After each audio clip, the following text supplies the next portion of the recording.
UP की योगी सरकार के नजूल एक्ट पर इन दिनों कोहराम मचा हुआ है। आरोप प्रत्यारोप लग रहे हैं। खुद भारतीय जनता पार्टी के तमाम विधायकों ने इस एक्ट का विरोध किया है। बहरहाल नजूल लैंड क्या होती है, कौन सी ऐसी जमीन होती है जिसे नजूल लैंड कहा जाता है, इस पर मालिकाना हक किसका होता है, किस तरीके से इसका पट्टा किया जाता है, लीज की शर्तें क्या होती हैं और साथ ही साथ किन फ्री होल्ड की प्रक्रिया क्या होती, इस तरीके के तमाम सवाल हैं जिनके जवाब बहुत कम लोगों को पता है। लोग सिर्फ नजूल को लेकर चर्चा करते हैं, लेकिन हकीकत में बहुत कम लोग ऐसे हैं जिन्हें नजूल लैंड के बारे में जानकारी है। तो आज हम आपकी मुलाकात कराते हैं हर्ष नारायण शर्मा जी से। हर्ष नारायण शर्मा जी रेवेन्यू मामलों के एक्सपर्ट वकील हैं, इलाहाबाद हाई कोर्ट में भी प्रैक्टिस करते हैं, बोर्ड ऑफ रेवेन्यू में भी वकालत करते हैं और रेवेन्यू के मामलों की पैरवी करते हुए इन्हें तकरीबन 60 साल हो चुका है। यानी एक लंबे अरसे से रेवेन्यू को मामलों को देख रहे हैं। तो हम इन्हीं से समझते हैं, सर नजूल जमीन जो है वो क्या है और नाजिल शब्द से इसका किस तरीके से संबंध है? नाजिल शब्द का संबंध तो इस तरह से आता है कि जब ईश्वर खुदा आपको वो ज़मीन देता है तो वो आप पे नाजिल होती है, नहीं वहाँ से ईश्वर के उससे आपके आकर गिरती है आपकी झोली में। तो जहाँ तक स्टेट का सवाल है, स्टेट तो बाय इप्सो फैक्टो ऑटोमेटिकली अब बहुत दिन हो चुका है कि ज़मीन ये पहली बार तो नाजिल नहीं हो रही है। पहले जो नजूल की ज़मीन के कंसेप्ट थे जब राजाओं का था वो सब दूसरे थे, लेकिन हमको छोटा सा बात हम खाली यही कहना चाहेंगे कि नाजिल माने वो जो दी गई किसी को। तो यहाँ जो ईश्वर के किसी को ज़मीन देता है वो नाजिल होती है उन पे। तो सरकार है जब यूपी की जितनी ज़मीन है सब के सब उनको जो मिली है वो नजूल की ज़मीन मिली है। और अब चूँकि बहुत समय अंतराल हो चुका है और ये एक्ट अब आ रहा है, ज़मीन उसके पहले से है, इसलिए उस नजूल ज़मीन के साथ में और भी तरह की ज़मीन जो है वो भी सरकार के पास में है। अब सरकार उसका प्रबंध कैसे करे? एक एग्जाम्पल है कि नजूल की जो भूमि है उसका पट्टा नहीं हो सकता, वो पट्टे पे किसी को नहीं दिया सकता, क्योंकि नजूल में टोटल एक्सक्लूसिव एक तरफा अधिकार सरकार का है। सरकार अपने इस अधिकार को कन्फर नहीं कर सकता, डेलीगेट नहीं कर सकता, ऐसा प्रोविजंस नहीं है। तो ये प्रॉपर्टी जो है सरकार की प्रॉपर्टी है, इसका सरकार अब इंतज़ाम जैसे करना चाहें। तो भी ये नया एक्ट जो आया है उसमें कुछ दिन पहले कदाचित सभी लोगों ने देखा होगा कि एक छोटा सा बयान निकला कि नजूल की ज़मीन का। तो सर ये कहा जा सकता है कि ऐसी ज़मीन जो सरकार के पास है जिस पर किसी और का मालिकाना हक नहीं है, सरकार उसे ईश्वर का तोहफा नाजिल की हुई ज़मीन मान करके उसे नजूल लैंड कहती है। भाई साहब ये जो नाजिल वाली बात है बहुत पुरानी हो चुकी है। ये जब सरकार आई तो ज़मीन पहले से एग्जिस्ट करती थी, विद्यमान करती थी। तो जितनी ज़मीन नजूल की थी वो सब सरकार की हो गई। जितनी फ्री होल्ड ज़मीन थी उस पर भी सरकार का नियंत्रण हो गया। अब उस फ्री होल्ड ज़मीन को भी वो कैसे रेगुलेट करती है? गवर्नमेंट तो वो ही कर सकती है। तो नजूल के बारे में जो ज़मीन के बारे में नियम बन रहा है उसमें वो रेगुलेशन उस ज़मीन का भी कर सकते हैं। जैसे एक लिमिट वो कर दी जाती है कि साहब एक आदमी के पास में एक फ्री होल्ड लैंड इससे ज़्यादा नहीं होगी, वो गवर्नमेंट में चली जाएगी। लेकिन वो दूसरा पहलू है उसका। अब इसमें तो पहलू ये है कि नजूल की ज़मीन के विषय में वो उसको रेगुलेट कैसे करेंगे जिससे जनता उस पर कोई उसका दुरुपयोग न कर सके और सरकार उसके निरंतर उपयोग और उपभोग से सरकार वंचित न रहे। और तो सर स्टेप बाय स्टेप जानना चाहते हैं कि क्या इसकी शुरुआत नजूल लैंड की, इसको पट्टे पर देने की शुरुआत ये अंग्रेज़ों के समय शुरू हुई थी? क्या इस तरीके की बातें कही जाती हैं? ठीक कही जाती हैं। नजूल लैंड की तो छोड़ दें, पट्टे पे ज़मीन दी गई थी। गवर्नमेंट ग्रांट्स एक्ट उस समय बना था, उसके अंतर्गत ग्रांट होती थी 4 या 5 सेक्शंस का वो छोटा सा एक्ट है। तो उसमें गवर्नमेंट देती थी भिन्न भिन्न लोगों को, है ना, संस्थान को, जैसे भी उस तरह से वो देती तो गवर्नमेंट ही थी। फॉर्म ऑफ गवर्नमेंट डिफरेंट थी भाई। अब ये फॉर्म ऑफ गवर्नमेंट दूसरी है, डेमोक्रेटिक। उस समय जो था वो राजशाही वाला था या अंग्रेजशाही वाला था, लेकिन ग्रांट्स एक्ट के नाम से वो डील्स पे ज़मीन दी जाती थी लोगों को उस समय। तो सारा एक्सरसाइज जो है वो गवर्नमेंट हमेशा करती रही है, इसी तरह ये भी कर रहे हैं। अब ये कैसे करेंगे, इसका कैसे रेगुलेट करेंगे, ये बात तो अभी सब अंधकार में है। जब वो सामने आ जाए तो जनता जनार्दन को ये पता लगेगा कि भाई इस ज़मीन में से कैसे क्या कर रहे हैं। हाँ, ऐसा भी हो सकता है कि चूँकि कॉन्स्टिट्यूशन में एक स्टेट वेलफेयर स्टेट होती है, वो जनता के हित के लिए कार्य करती है। तो अगर उनके पास इतनी ज़मीन है और हैव एंड हैव नॉट्स यानी जिनके पास ज़मीन है ही नहीं है, तो ऐसा कोई निर्णय या प्रोविज़न वो कर सकते हैं कि नजूल लैंड को साथ एक क्वालिफाइड स्टेटमेंट के साथ, एक क्वालिफाइड राइट के साथ में इसका डिस्ट्रीब्यूशन गरीब लोगों के बीच में कर दिया जाए जिनके पास ज़मीन नहीं है। तो ये तो उसका रेगुलेशन कैसे हुआ? खाली लफ्जी माने से आप नहीं कर, लफ्जी माने में तो ठीक है, गवर्नमेंट की ज़मीन थी वो गवर्नमेंट की है, ये है। अच्छा सर, जो नजूल की ज़मीन होती है इसका वास्तविक स्वामी कौन होता है, किसका मालिकाना हक होता है? मालिकाना हक नजूल की ज़मीन में हमेशा भगवान का होगा और भगवान के रूप में जो मानव भगवान कार्य कर रहे हैं सरकार, उनका होगा और ये चेंज होता रहता है। ईश्वर तो आता नहीं है, कोई ज़मीन को दे दिया है, अब ईश्वर के जो नुमाइंदे हैं तो वो अपना इस काम को करते रहते हैं। अब कोई उनका पर्सनल राइट नहीं है, लेकिन एक बॉडी हो गई, government is a body, association है, बॉडी है, तो उस बॉडी की उसके तंतु हैं, तो सबको मिला के कहा जाएगा वही ये स्टेट गवर्नमेंट है। तो स्टेट गवर्नमेंट की परिधि में जितनी ज़मीनें ऐसी हैं नजूल की, वो सब का सब गवर्नमेंट रेगुलेट करेगी। मतलब जो नजूल लैंड होती है वो भगवान की होती है, लेकिन उसका प्रबंध, देख रेख और कैसे क्या कुछ करना है, ये सारा काम सरकार के ज़रिए होता है। सर, वो जो भगवान है वो स्वर्ग के हैं, धरती के भगवान तो यही सरकार है। तो रूप बदल जाता है खाली, अब ये सरकार करेगी, जैसे चाहे काटो सांप जहाँ मन भावे, ये तो सरकार के ऊपर डिपेंड करता है। तो ये मेरी नागरिक कुछ नहीं कर पाता। तो ये लीज देने का अधिकार किसे है? सरकार को जी। सरकार ही लीज को वो बांटेगे, पट्टे बांटेगे, और भाई सरकार जो है वो इसको खाली नाम मात्र को कागज़ पे रखने के लिए थोड़ी ना है कि जहाँ जो ज़मीन है लीज की है उसको वो नजूल की है उसको लीज पे देंगे, जनता उससे मुस्तफ़ीद हो, उसको फ़ायदा हो, गरीब लोगों को देंगे। इसके नियम बनाएंगे, किसको किस प्रपोर्शन में दे दिया जाए, कितने प्रपोर्शन में नहीं दिया जाए। और सरकार की जो वर्तमान बहस चल रही है कि किसे देते समय उसमें शेड्यूल्ड कास्ट को प्रेफरेंस होगा, कौन शेड्यूल्ड कास्ट होगा, कौन ओबीसी होगा, ये सारी बातें हैं। हालांकि डिसाइडेड केसेस हैं, इसमें सुप्रीम कोर्ट का एक बहुत पुराना केस है जिसमें उन्होंने इकोनॉमिक बेसिस पे, आर्थिक आधार पे जो है वो क्रीमी लेयर और उसके विषय में डिसाइड करने के लिए कहा है। लेकिन अब जो जैसा भी होगा होगा। वही फ़िलहाल हमारा मुख्तसर में सिर्फ यही मतलब है कि नजूल की ज़मीन ईच एंड एवरी इंच ईश्वर की होती है, और ईश्वर की तो नजूल के अलावा भी होती है, और उस नजूल की ज़मीन का हर अंश का प्रबंध और नोशनल राइट ऑफ ओनरशिप भी गवर्नमेंट में होता है।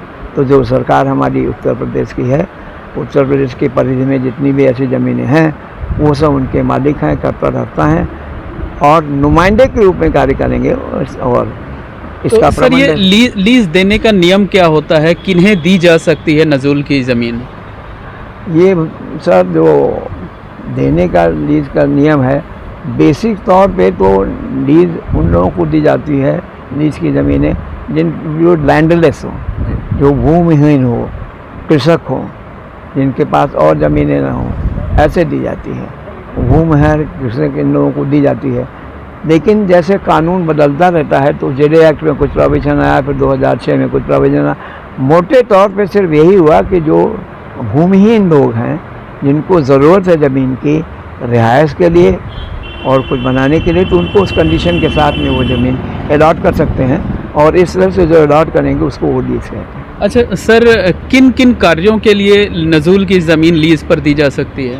ये बात किसी भी तरह से पिन पॉइंट करके नहीं की जा सकती। ये गवर्नमेंट का टोटल डिस्क्रिप्शन है।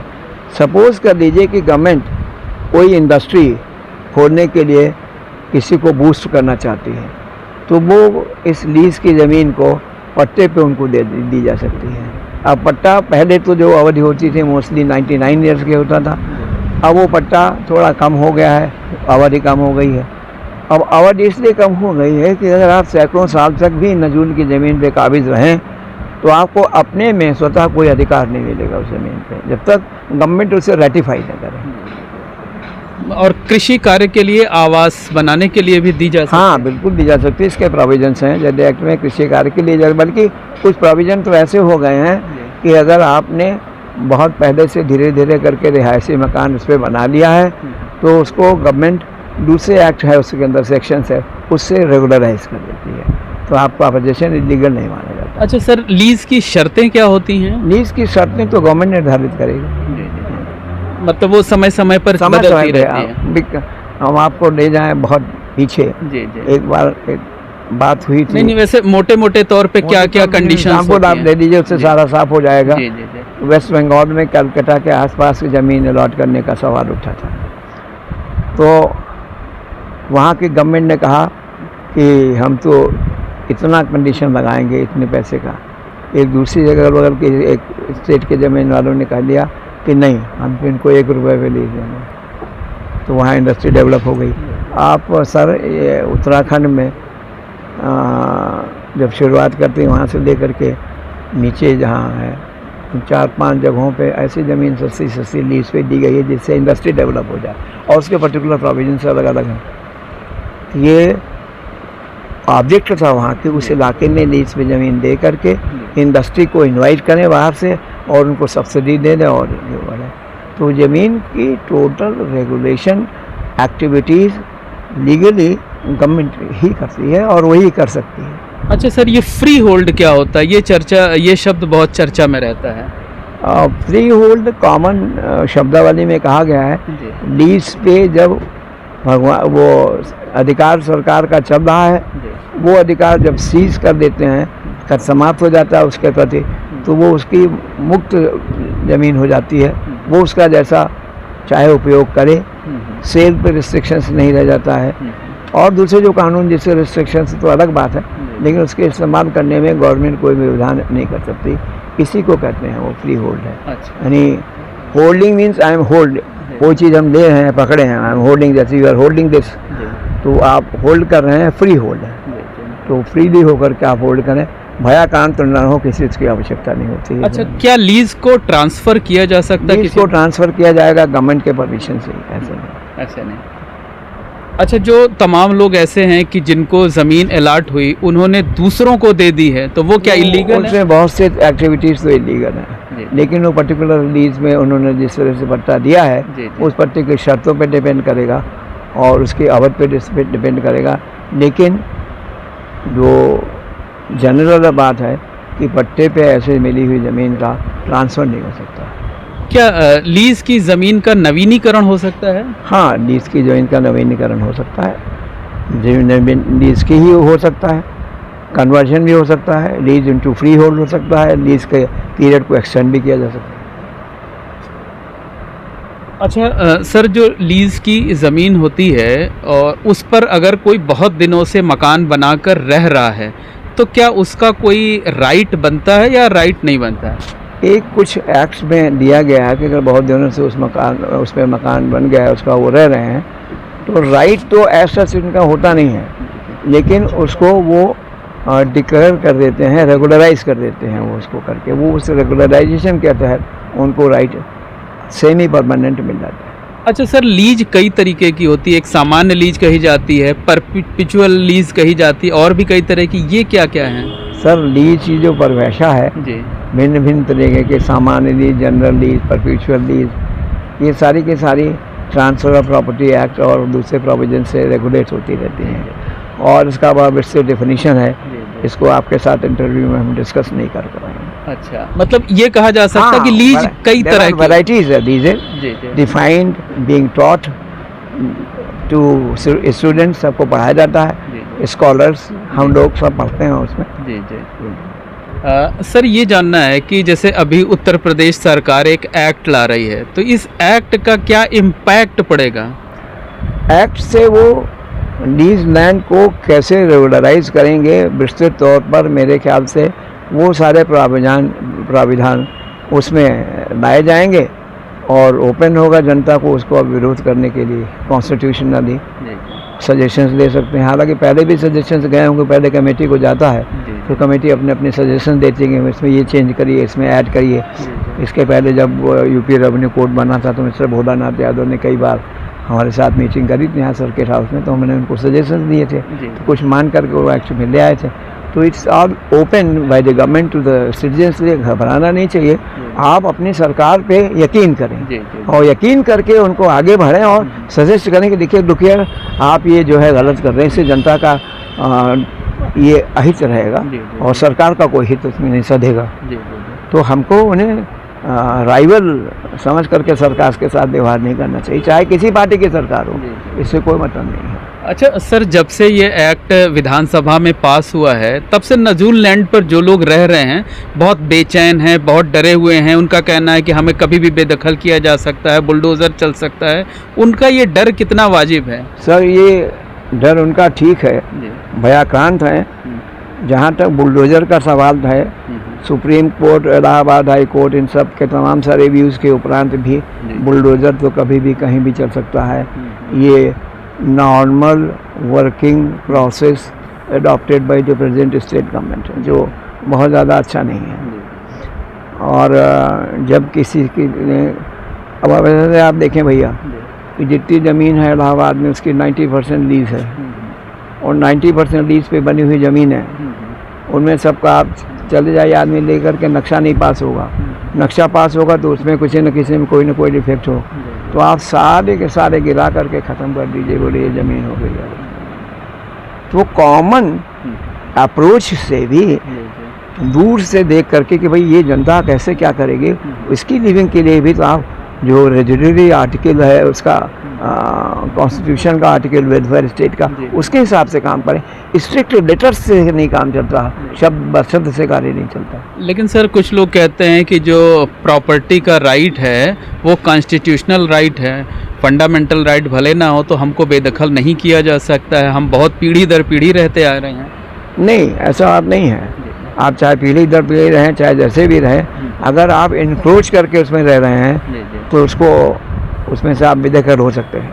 हम आपका ध्यान लगभग 2-2.5 वर्ष पहले उत्तराखंड में एक जजमेंट हुआ था, 137 पेज का एक जजमेंट हुआ था, उसके वो आरक्षित करना चाहते हैं, जिसमें रेलवे लाइन के किनारे किनारे किनारे किनारे 50 वर्ष से लोग काबिल से वहीं पैदा हुए, फिर वहीं उनके बच्चों की शादियां हुई, फिर उनके बच्चे हो गए, कहीं यहाँ मकान मिल गए, कहाँ वहाँ मकान दिया।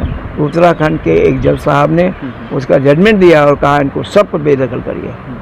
तो ऐसे जितने भी बातें हैं थोड़ा बहुत उससे कंट्रोल होना चाहिए था। और उस जज साहब ने जिन्होंने ये जजमेंट दिया, उन्होंने उसका प्रिकॉशन लिया और ये कहा कि इनके मुहाने पे जहाँ से शुरुआत हो, एक बहुत बड़े थाने की इस्टेब्लिशमेंट किया जाए जिसमें 2 या 3 मिलिट्री पर्सनल्स भी हों, जिससे कोई जनता में रोष हो तो वो स्नप किया जा सकता है। हालांकि वहाँ के लोगों ने विरोध किया। मतलब एक्ट आने के बाद जो लोगों का डर है, जो लोगों की आशंका है, वो सही है, सरकार कभी भी बेदखल कर सकती है, उनको हटा सकती है। हाँ, उन्हें कोई राइट नहीं है, कभी भी हटा सकती है, लेकिन जब वो हटाने के लिए जाएंगी तो अभी क्वेश्चन आएगा कि भाई हम इतने दिन से काबिज है, या तो हमको गवर्नमेंट विस्थापित करे कहीं, यानी गवर्नमेंट की भी एक तो रिस्पॉन्सिबिलिटी है ना, जिसको हम आपको रेफर कर रहे थे कि वेलफेयर स्टेट है। तो ये सारे उसके पेचीदगियाँ हैं, चलती रहेंगी। वहाँ की सरकार, वहाँ के एमएलए ने किया है, अब वो जजमेंट इस समय सुप्रीम कोर्ट में विचाराधीन है। एक अंतिम सवाल ये है सर कि अगर विधानसभा में तो ये पास हो गया, अगर विधान परिषद में भी ये एक्ट पास हो जाता है, नोटिफाइड हो जाता है, तो क्या इसे कोर्ट में चैलेंज किया जा सकता है, और अगर चैलेंज किया जा सकता है तो किन कोर्ट्स में? ये इसकी कॉन्स्टिट्यूशनल वैलिडिटी ही चैलेंज होगी, क्योंकि यूपी का है कानून ये, इसलिए हाई कोर्ट में चैलेंज होगा। उसके बाद फिर हाई कोर्ट नहीं मानती तो सुप्रीम कोर्ट में उसमें, मतलब नोटिफाइड होने के बाद भी जो है इसे हाई कोर्ट में इन्फोर्स होने के बाद में भी नोटिफाइड होकर इन्फोर्स हो गया, तब भी हाई कोर्ट में तो धन्यवाद। ये हैं हर्ष नारायण शर्मा जी, रेवेन्यू मामलों के एक्सपर्ट हैं, नजूल लैंड के एक्सपर्ट हैं और इन्होंने विस्तार से नजूल लैंड के बारे में हमें बताया। ये बताया कि नजूल शब्द कहाँ से आया, ये बताया कि इस पर मालिकाना हक किसका होता है, शर्तें क्या होती हैं, किन्हें इस ज़मीन को दिया जा सकता है, कैसे इसका नवीनीकरण हो सकता है और अगर एक्ट पास हो जाता है विधानसभा से तो क्या उसे अदालत में चुनौती दी जा सकती है या नहीं। Mohammad Moin, ABP network, Prayagraj. For exclusive and insightful videos, subscribe to our new channel ABP Live Premium.